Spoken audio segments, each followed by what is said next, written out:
Hey there, it's Mike Goldstein here with Josh Wheeler again with the Law Firm Ignite podcast. And Josh, today I can't believe we have with us one of the premier podcast and SEO experts in the country. We got Matt Hepburn with us. I'm so excited. Listen, for you guys that don't realize what it's going to take to get on podcasts and why it's super important, I am so excited for you to hear the insights and things that Matt's going to be bringing to the table today. I think you're going to get a lot out of it. We're going to talk to Matt all about podcasting, about SEO, about how to become the most well-known, how to get on the right podcast. And we're going to do that just after this. Hey, Matt, how the heck are you? I'm good. How are you guys? Good to see you both. We're doing fantastic. For any better, we were twins. So, Matt, I'm really excited to have you on the podcast today. I know Josh is really pumped to have you on, and we're talking a little bit about podcasting on the podcast. How many times can we say podcast? I don't know. We'll give it a shot. But for those people who don't know who you are, shame on you, by the way, if you don't, you should. But for those that don't, who the heck are you and what is it that you do? So I've been in marketing for about 27 years. And the last 14 of that, I've been in SEO, working on search engine optimization and niches from anything from legal to financial to tech and SaaS. So at some point, I decided to do podcasting and I realized that there was a connection to podcasting with SEO. Then nobody was actually talking about. And then there was also a large connection to your perceived authority by having a podcast and being a guest on podcasts. Well, that's fantastic. So it sounds like, you certainly have done your homework and you've kind of been indoctrinated into the whole podcasting world and kind of connected it to your old world of SEO. That's right. With that said, podcasts obviously are becoming, game changers these days. People are listening to them in their cars. They're listening to them as they're walking down the street. Or unfortunately, some people are working listening to it, right? But I guess my question here is we talk to attorneys, we help law firms try and grow their practice. So why have podcasts become game changers for law firms looking to boost their revenue and scale up? Sure. So the first thing is that we're talking about authority before, right? Just a second ago. So how do you match up how you're being seen, whether it's being on YouTube or on podcasts, along with your different marketing techniques that you have, whether it's SEO or PPC? Being able to be omnipresent and around is a huge opportunity. And with podcasting as well, if you are capturing everything with video, right, you have the opportunity to pull that out and to make shorts for your YouTube channel. So it's just another way for you to be able to be in multiple channels. And with AI changing Google, you want to be in multiple channels. You want to have integrated marketing. You don't want to be beholden to one channel.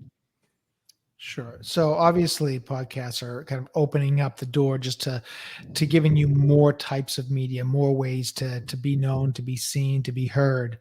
But in order to do that, there are two ways you can go about that. You can start your own podcast, which Josh, I think he'll back me up on this. Isn't exactly the easiest thing to do in the world. Or you can try and get yourself on other established podcasts, right? So Yes. With that said, what are the essential first steps for an attorney to start landing guest spots on relevant podcasts? So the first thing before they actually even want to pitch themselves or identify different podcasts to be on is to understand that they need to understand who the audience is they're trying to target along with the area of practice. And they want to have also a podcast one sheet, which is kind of all your information for the podcast host at their fingertips, from everything from your responsive headshot to links to your social media, to your website, to a lead magnet, when you're available, your availability. And if you've been on a podcast before, what episodes you've been on. So to kind of showcase that, what topics you can talk about, and so a list of some questions. that information up front is really important, that you can just have it at your fingertips, that you can give it to the podcast host once they accept your pitch. So it's really important information. So that it makes sense that you want to give them all this information. But I guess the bigger question is like, how do you get them to even know who you are? Like, So what? right. Sorry. So that's just the prep information that you have to have at your fingertips once you have it. So the next step is to identify different podcasts that you could be on. So when we're talking about the audience just a second ago, so you can use a tool like Listen Notes, which is probably the best tool out there to identify podcasts. It has every single podcast that's in iTunes, and it has filters on it that allow you to say, have they published within the last 30, 60 days? So you could do this 2 or 3 different ways. So let me talk about it this way. So if you're a bankruptcy attorney and you knew of a famous bankruptcy attorney who's guests on other shows, the easiest thing that you can do, because he's already pre-vetted the shows, is put that person's name into Listen Notes. And then what's going to come up is all the podcasts and the episodes that they've been on. You can now, and so they're pre-vetted. You can now say, okay, these shows are going to my list. Now you could go down further, look for shows that are doing chapter 7 or maybe it's a short sale or whatever the topic might be, right? You could go more broad and say, I want to do shows on money matters, right? There's, and especially if you're going down in little niches, you're going to probably find less opportunities, but you want to be specific of the opportunities and keywords you found and kind of put that into a spreadsheet. The other opportunity you have with Listen Notes, so there's 2 ways you can use Listen Notes. You can have a paid membership, and you can pause a membership. You can actually just go in for a few days, get the information that you want, and then pause your membership. But if you're doing it manually this way and you're in the database, it's a lot of transference of data back and forth into a spreadsheet. And it's really, you're going to take a lot of time. The other method that you can use is a paid method. You can do your search there and you can say, hey, there's 10,000 money podcasts. I want the first 200. It's going to cost me $99. I'm going to test it with that. The really important thing here is that Listen Notes maintains their database. So when you go to buy your second purchase, it understands you've already purchased those 200 leads you did up front, and it's not going to give you that data again when you purchase the second time. A lot of data companies can't say as much. So that's really important. And then you really want to vet them. The easiest thing to do is you want to think about how you would be wanting to be approached if you were a podcast host. I do not do mass email podcast pitching. Not only does it not work, but usually what ends up happening is you have this pitch that comes into your email and it's a rags to riches story from some guy. And it doesn't match up with my podcast premise. It doesn't match up with my audience, to what their pain points are. And it doesn't match up to a mission that I have on my podcast. So the first thing to do is to ask them, hey, how do you accept pitches? And then based upon your response rate, probably 30 to 40% of who you reached out to individually, you're going to get those emails back and they're going to tell you, hey, I've got this form, or I've got, respond to me via email, or do it on LinkedIn. However it is, those are the ones now that you can look at more closely and you say, okay, I have these, let's say out of 100 shows, you've gotten 20 or 30 responses back. Now you want to go to that show. You want to understand about what is the podcast about? Do they have a premise of what they're trying to do? And then at the same time, like, is there a mission statement? Really, really, really critical. And it's going to be something like the tagline for the podcast, right? So it could be the podcast that breaks down marketing strategies step by step for easy implementation. Oh my goodness, that's my podcast. So, but it is a tagline that tells you what the podcast is about.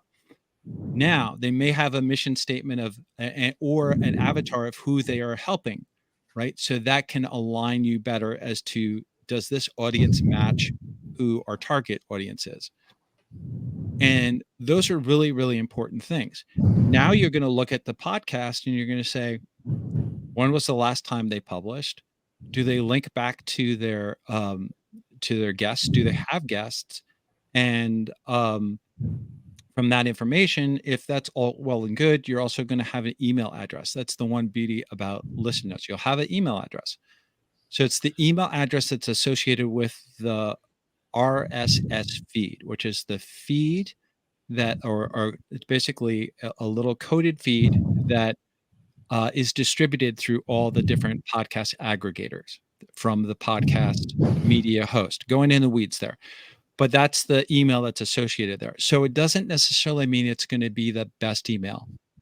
So I would use a tool like hunter.io to validate the email, because you can look at the email and you can look on the domain level with hunter.io. There's other tools that are out there, but you're going to validate the emails that you're collecting to make sure that you don't have a bad email, because if you start sending emails out to bad emails and they bounce back, the ISP from the email provider is going to start yelling at you, right? And your Let, then your let, email be set yeah, to let me spam.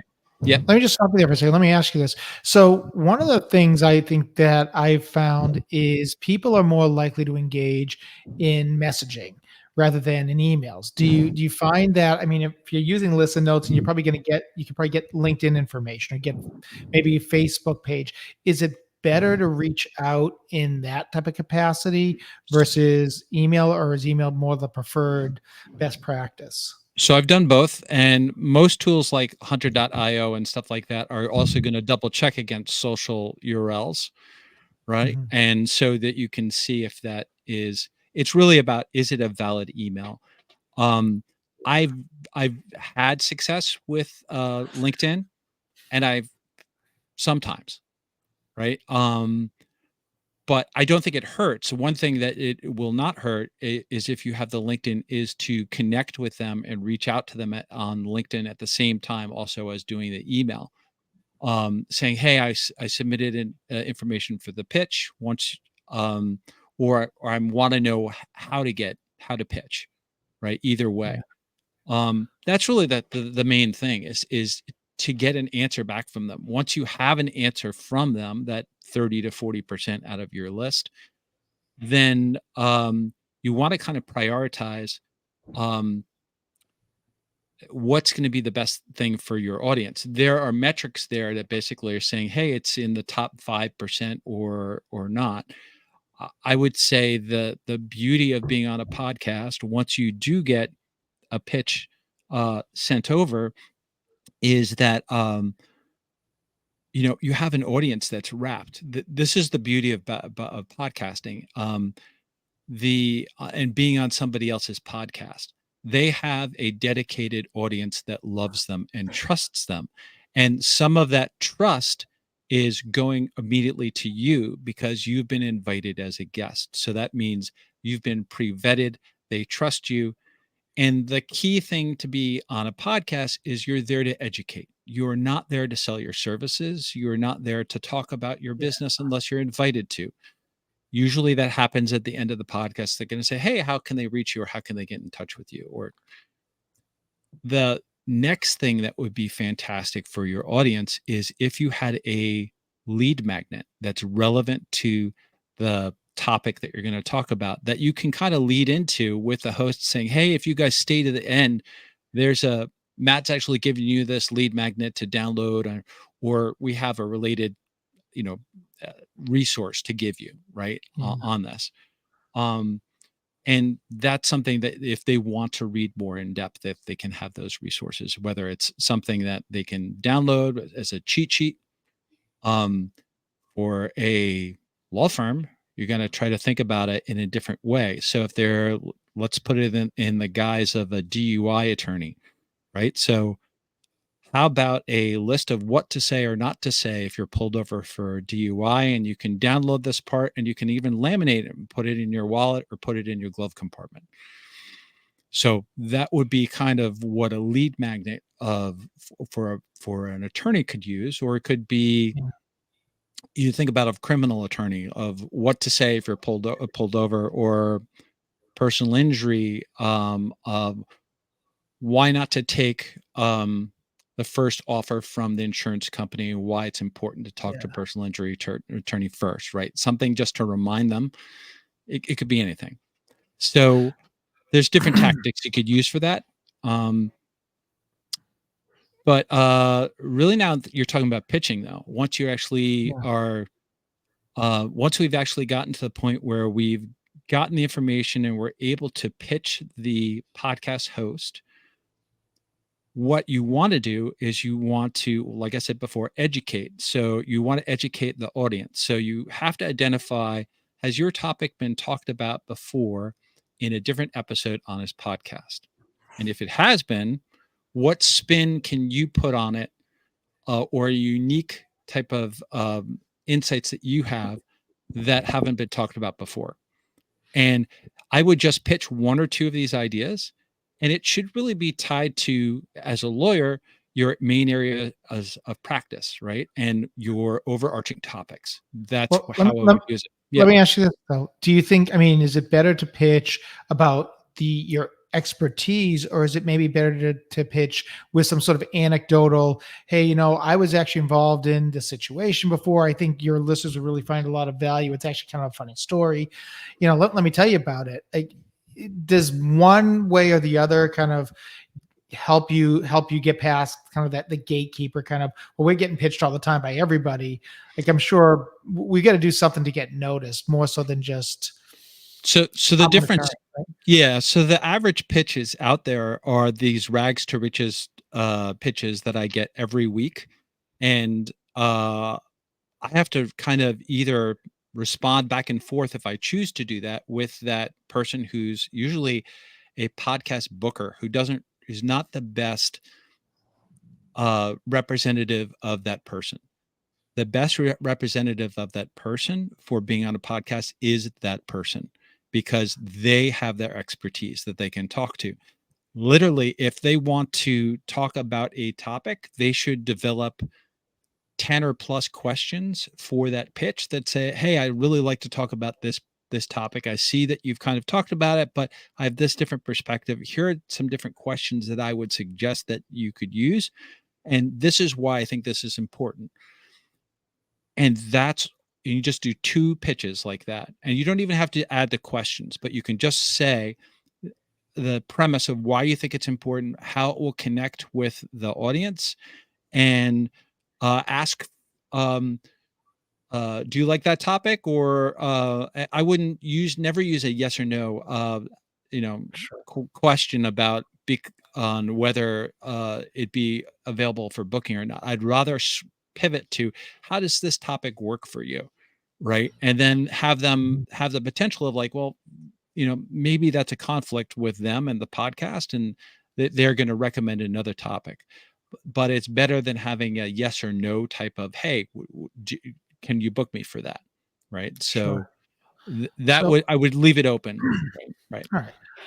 So, I mean, you're talking a lot about kind of how to pitch yourself and how to get there. But before you even get to that, I think one thing it's important to look at is like, how can you leverage maybe your existing networks, existing relationships to land guest invitations? I think a big part of it is just getting to be known by a host of a larger show.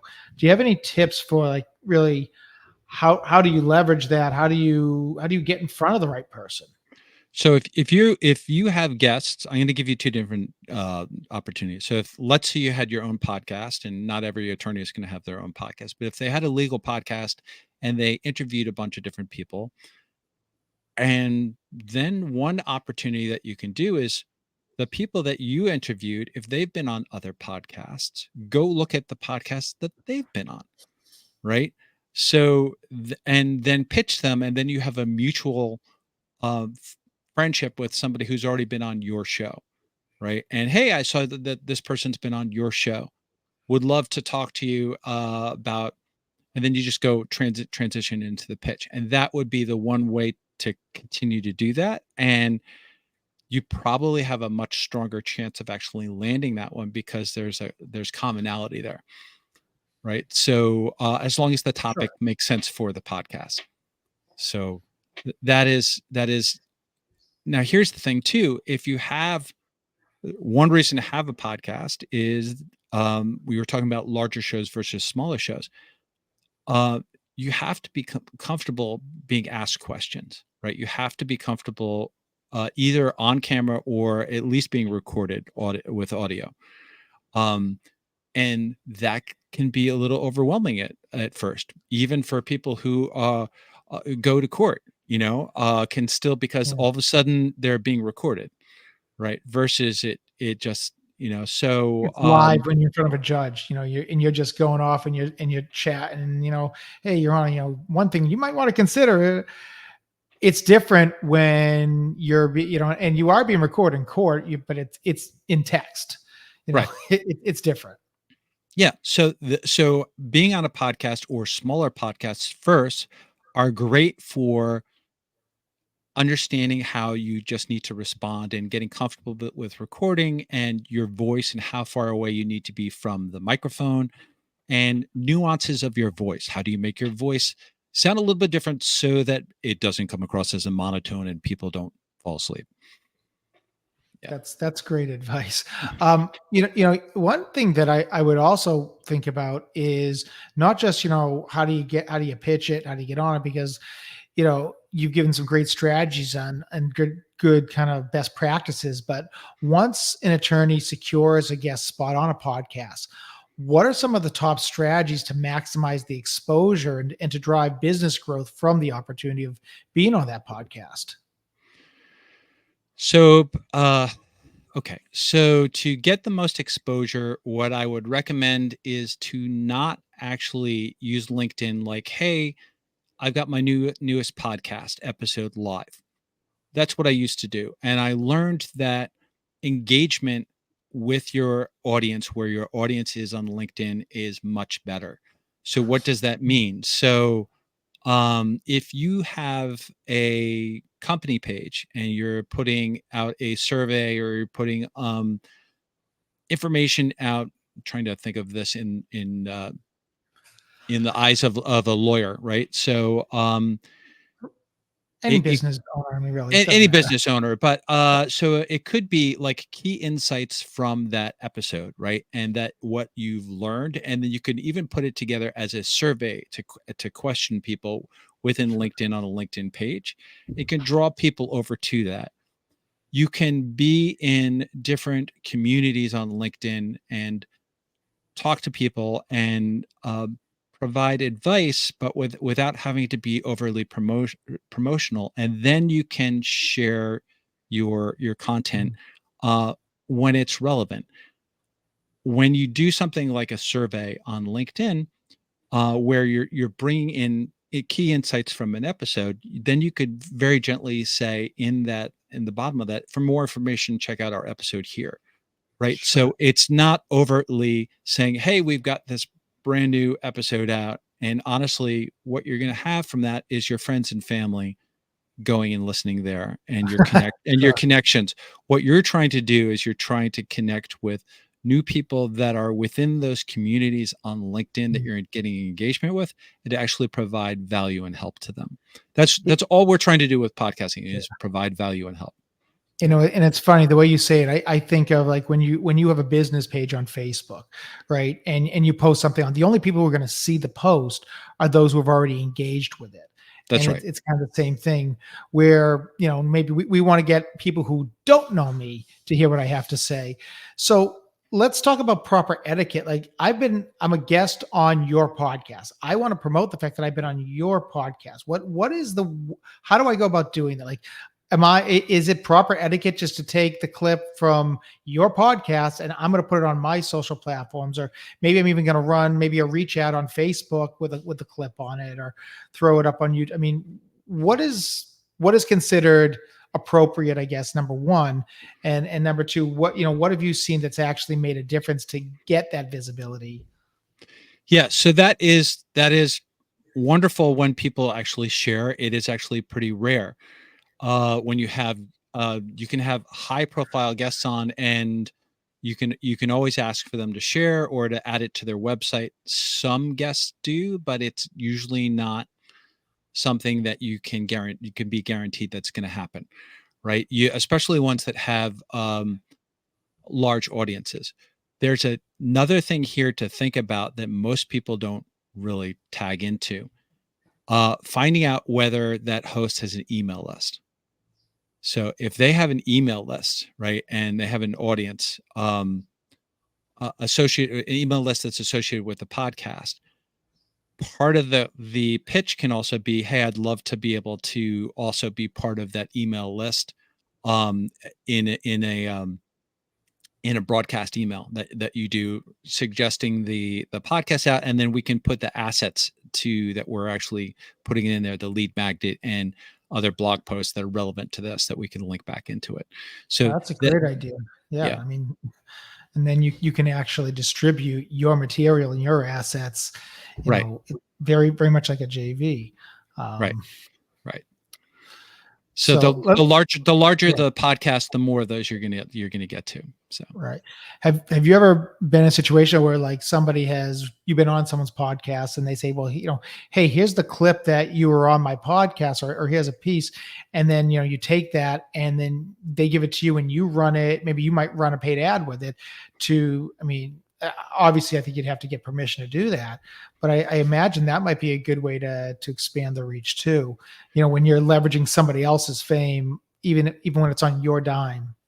So when it comes to pitching, a lot of times it's like, well, what are you going to do to promote it, right? And Yeah. that could be the linchpin that actually gets you the podcast interview. So if you're going to say, hey, I am more than happy to do some Facebook ad or a YouTube ad on it or whatever it might be, um, that could do it. There are additional platforms, additional podcasts that actually have advertising on the podcast. So you could also say, I'm willing to be a sponsor for a month and I Hmm. can sponsor this amount to your podcast.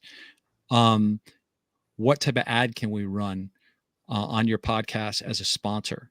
Right. So there's different ways to kind of look at this. Of leveraging the network of the audience that they have, right? So when you're doing ads outside of that podcast, you're not within that audience, right? So you're trying to get people to go to that audience, and they don't know or respect the authority of that podcast host. So, Sure. right, so it's going to be harder to get the traffic to go there to subscribe to that podcast and listen to that podcast versus concentrating on the podcasts that have a decent listenership. And you should always be trying to go larger than your Mhm. podcast, or just larger and larger, and but relevant, and provide that value. So as you're doing that, you can pitch ads right there on that network specifically to your lead magnet, and have your lead magnet follow up in a sequence towards Mm. if it's relevant to your service.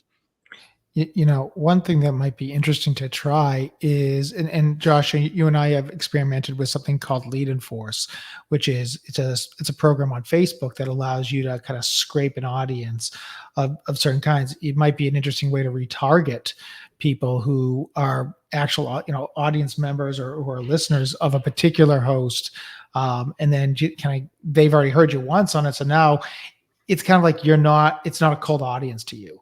And that would be really interesting. I don't know, Josh, if you had any thoughts on that, but Yeah, I think that whenever you get into those types of things, and I know I've been a little bit quiet on today's episode, but I think some of the things that you're saying, whenever you look at across the board that people are coming on, is to make sure that when you do get on, like and I think Matt said this in a very quick way, is to have something to offer that is unique to adding value to whoever it is and the show that you're on.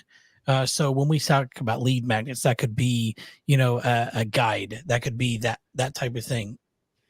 The reason that you want to do something like that, it's not just to build your email list, because obviously you can continue to follow back up with those people after the fact.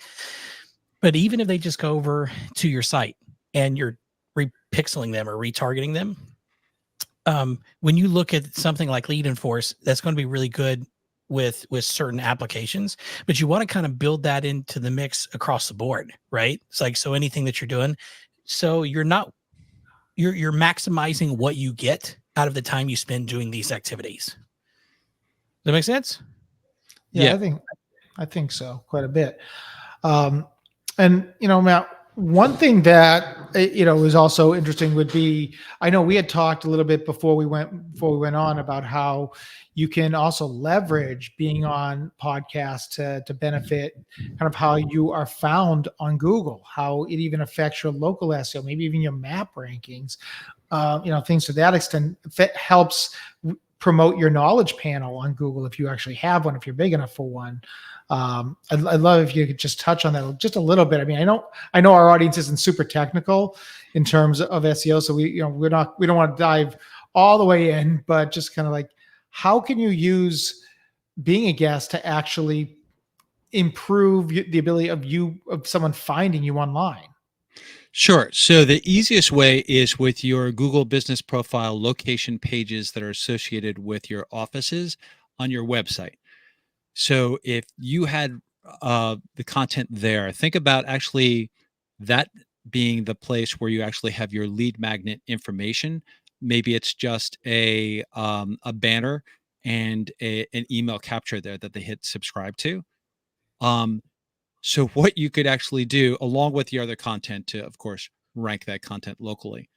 But that could be a resource if you're targeting specific people for that area. So I'm thinking a random area in my head is Wilmington, Delaware. So that would be kind of like the location page, and maybe it's a guide on what to do if you're caught speeding in Wilmington, right? So that would be the link that you get back. So what does this mean? So some podcasts, not all podcasts, but some podcasts will link back to you, and you can have links back to several different things. You could have links back to a landing page that's set to no index for your lead magnet, or if you're using your lead magnet on a regularly indexed page, like we're just talking about with a location page, you could do that.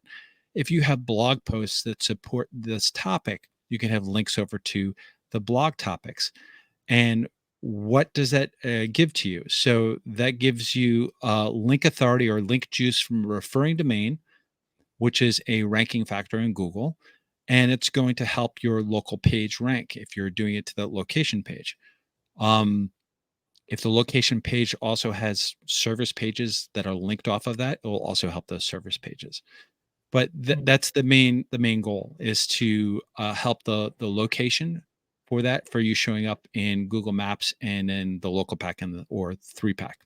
So. And how important is it that the podcast that you're a guest on actually uses show notes in terms of SEO value? So listen, if they don't have a show notes, or if it's just on because there's so many different types of podcast websites, right? So if they don't have that, it doesn't mean that I don't want to be on that podcast, because they may have a big audience. I may still get traffic over to the site just for the site being mentioned. However, for me, if I'm trying to do it to be on it, and I want it to be a strategy for my local optimization of where the firm shows up, I want to be. That's one of the factors that I'm looking at when I'm vetting shows before I'm actually pitching. Or basically after I pitched and they say, hey, yes, we have the 30 or 40% comes back. That's when I'm vetting. I'm sorry. And then I'm looking, hey, do they have guests? Have they linked back to those guests? Those shows are going to be the shows that I prioritize first unless they're Mhm. shows that have a huge audience and they've agreed for me to be on. And yeah, I never turned down to what Josh was saying before. Omnipresent. We want to be everywhere. So there are going to be shows that we don't get links to, and there's going to be shows that are YouTube shows where you get links on in your video description.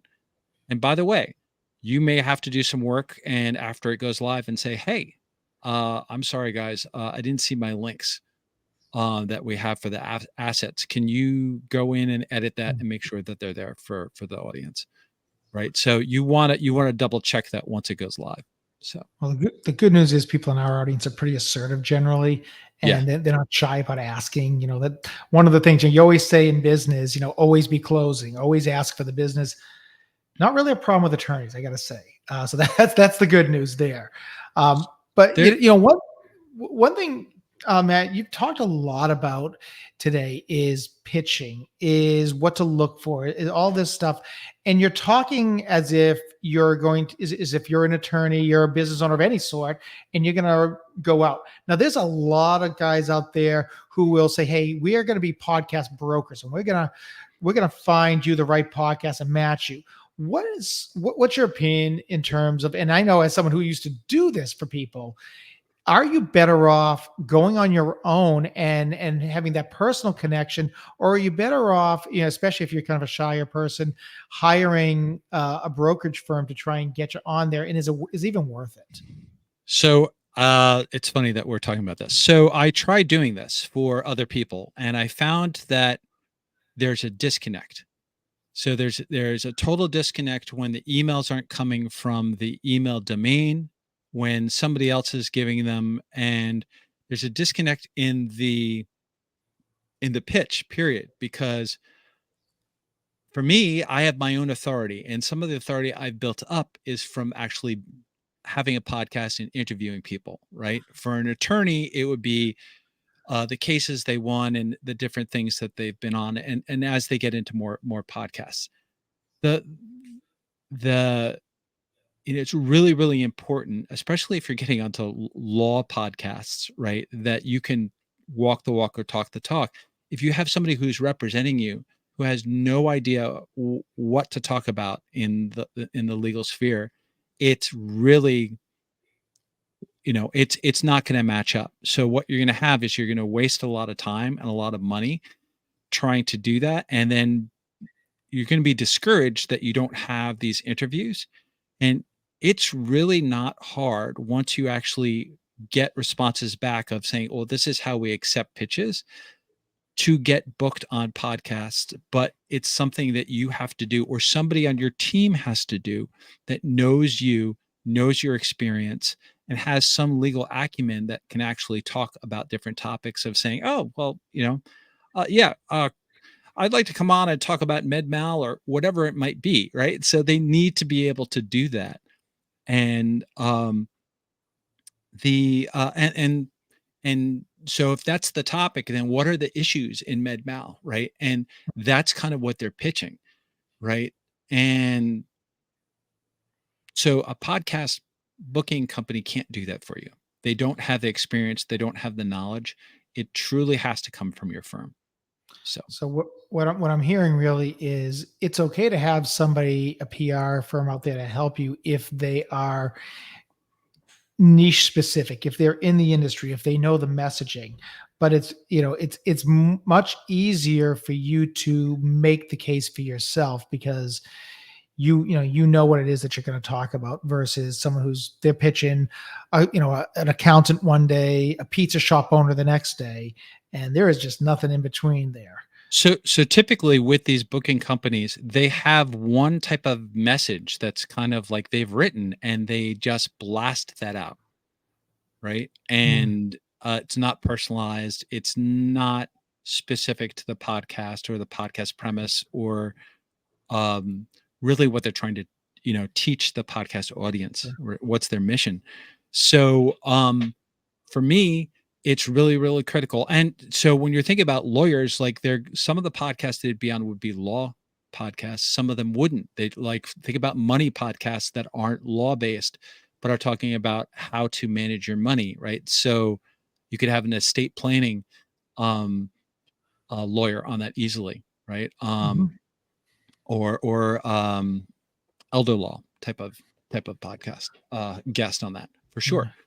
Yeah. Um, so Well, it's really key that so what you could totally have a company that helps vet the podcasts for you, right? Helps you get your podcast one sheet together, and then basically says, these are the ones we've heard back from. These are the ones that you want to pitch, and mm, would help you with maybe lead magnets, putting that together for your marketing. And really, what you're doing is you're doing the pitching and you're doing the guesting on it. And you're just showing up yeah, and basically saying, what I like to do is I like to have, whether I'm a guest or I'm having a guest, is I want to confirm the questions that are being asked. So um, if I'm asking the guest to answer specific questions for the theme of my podcast, I'm pitching them. I'd like for you to be a guest on my show. I really want to talk about this. These are the questions. Or vice versa. If I'm being a guest on the show, I typically want to validate the questions that are being asked, because I don't want the same questions to be asked time and time and time again.